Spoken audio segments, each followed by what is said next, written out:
The essence of the ASEAN Trade in Goods Agreement, ATIGA. ASEAN Trade in Goods Agreement, or ATIGA, has improved from the original agreement called the Agreement on the Common Effective Preferential Tariff Scheme for the ASEAN Free Trade Area, or CEPT. It aims to establish clear rules of trade between ASEAN and cover the tariff and non-tariff measures, which makes trade in goods between ASEAN countries has minimum trade barriers. This leads to the ASEAN Economic Community, AEC, which is summarized as follows. Number 1. The general provisions on the Agreement on Trade in Goods of ASEAN, ATIGA, has mentioned objectives and definitions such as custom duties, restrictions on foreign exchange, rules of origin, etc., in order to understand consistently in the member countries and understand the scope of classification of goods, most favored nation, fees and import and export charge, safeguards to preserve the balance of payments, ASEAN Trade Repository, promoting participation of member countries and general exceptions. However, the general exception has made it clear that member countries must not discriminate. For the national security exception, it is necessary to understand that this agreement does not have any messages that interprets in the way of discouraged or prohibited the member countries to follow the framework of the obligations under the United Nations Charter to maintain international peace and security and so on.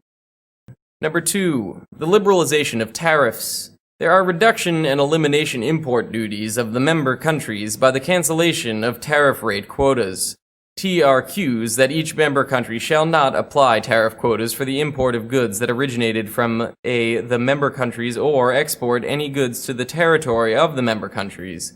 In this agreement, the countries that must eliminate tariff quotas, TRQ, are 2 countries, namely Thailand and Vietnam. In addition, there are methods and steps to fix or a temporary suspension of concessions. In the case of the member countries experiencing difficulties in the 5 ASEAN member countries and 6 countries, Brunei Darussalam, Indonesia, Malaysia, Philippines, Singapore, and Thailand, and 6 CLMV countries, namely Cambodia, Laos, Myanmar, and Vietnam, which cannot be predicted. The member countries can modify or suspend the reduction or elimination of the import duties. In this case is rice and sugar. Number 3. Rules of origin criteria. It is classified into the goods are obtained or produced in the exporting the member countries and the goods that does not obtain or have the whole production. However, the proportion of production value of ASEAN or the regional value content, RVC, shall not be less than 40% will be eligible for special tariff treatment. The formula to calculate the proportion of production value of ASEAN can be done in the following 2 ways. Number 1, direct method. Number 2, indirect method. FOB price means the value of the goods at the port of origin. This includes transportation costs to the port or produced by a manufacturer in the production of the goods. The value of materials, parts, or product that is not originating is CIF value of imported goods at the time or be able to prove importing or price has been confirmed from the first payment for goods of unknown originating within the territory of the member country where the production or conversion was made. Direct labor costs include wages, compensation, and other labor welfare related to the manufacturing process. FOB price means the value of the goods at the port of origin. This includes transportation costs to the port or the last place for international shipments. FOB price shall be calculated by adding the total value of the material, production costs, profits, and other costs. The accumulation of originating goods in member countries, when a product is used in the member country to be material in the production of finished goods that are entitled to receive preferential tariff treatment, it shall be deemed to have originated in the current country. Production or processing of goods which have occurred if the RVC of the material is less than 40% of ASEAN's, the proportion of production value that accumulated according to RVC, it will be directly proportional to the actual value in the country with the condition of the proportion is equal to or greater than 20% of goods originating in the territory of the member country, will still maintain the first state of origin. If it was sent from another member country which has no action for the excess, from the item specified by minimum criteria for relief is the goods that does not pass the change in tariff classification, which is considered originating goods. if the value of non-originating materials used in the production of goods which does not pass the change in tariff classification is not more than 10% of the FOB value of goods, and goods are in accordance with other rules of origin as defined in the agreement for having the feature of a product originating and the value of non-originating materials as specified above must be included in the value of non-originating materials. For the rules of origin for the RVC that apply for such product, as well as criteria for determining whether goods are originating or not, materials used as packaging and in packaging, equipment, spare parts, tools, and materials that are the same and use interchangeably, and elements do not affect the origin, which claim that the product has features that will be treated as a special tariff, must be certified by the Certificate of Origin, from D, issued by government agencies designated by member country exporters and notify the other member states to follow procedures in the issuance of Certificate of Origin for products specified in the agreement.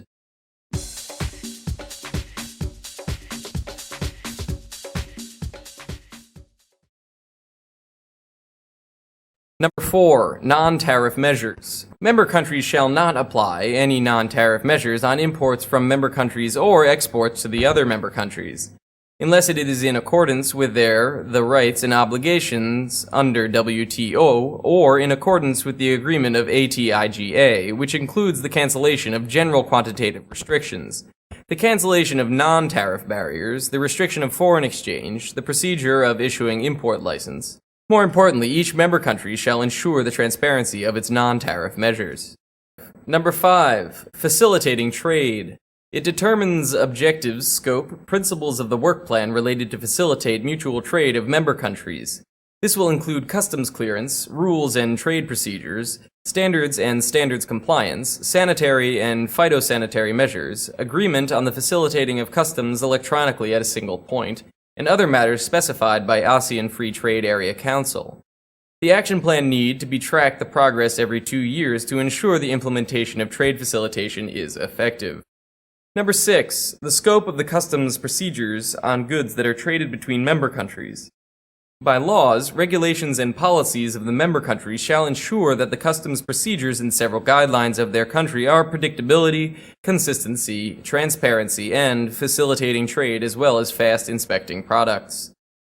Number 7. Standard technical regulations and conformity assessment procedures is an agreement related to scope of the standard technical regulations and conformity process of member countries to adjust national standards of each country to be in the same direction to ensure that it does not create unnecessary obstacles to trade in establishing a single market and production base in ASEAN, and at the same time to ensure that they can achieve the legitimate objectives of member countries.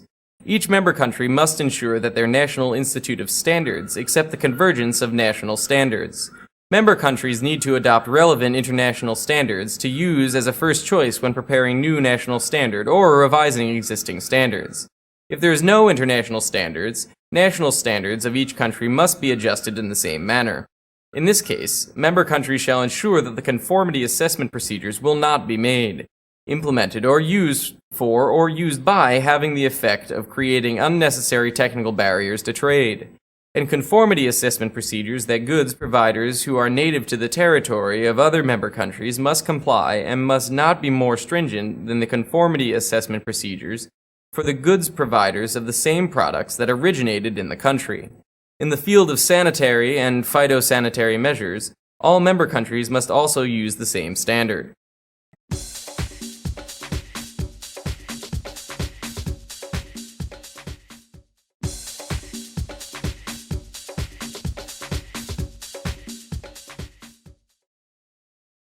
Number 8. The provisions and obligations of the member states shall apply sanitary and phytosanitary measures, SPS, to use in their country.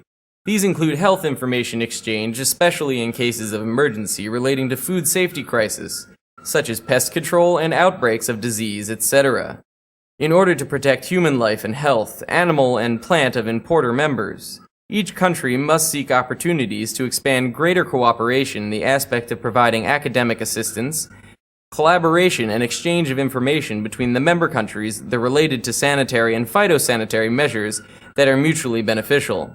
It must be consistent with the objectives and obligations specified in the plan of establishing an ASEAN economic community. The trade remedy measures specified in this agreement has only two measures as follows.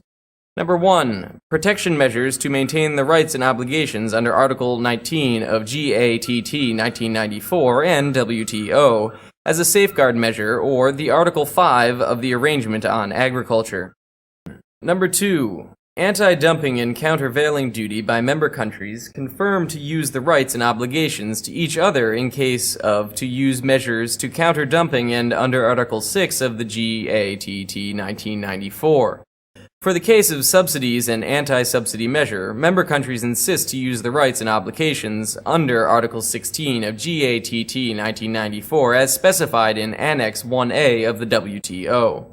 In Chapters 10 and 11 will be mentioned the agency and the role of the agencies associated with this agreement. It is the agency responsible for a mechanism of dialogue and consultation several agreements between member countries including reviewing and modifying provisions. This agreement is also determined that ASEAN Economic Ministers, AEM 7, must set up the ASEAN Free Trade Area Council, which consists of a ministerial-level representatives from each member country and the ASEAN Secretariat. The operation of the ASEAN Free Trade Area Council must be supported by the Senior Economic Officials Meeting of ASEAN, SEOM. In order to accomplish the duties, SEOM can establish working groups as appropriate, such as Coordinating Committee on the Implementation under the Agreement of ATIGA, CCA 9, to assist in the functioning of SEOM. And the operation of SEOM shall ensure the implementation of this agreement, which must be coordinated and supported by technical working group and various committees under the agreement. All member countries must set up the AFTA to act as a hub for the coordination of the country to operate under an agreement of ATIGA. For other relations and agreements, which are the agreements on all aspects of the ASEAN economies that existed before the effective of ATIGA, shall have effect of enforcement.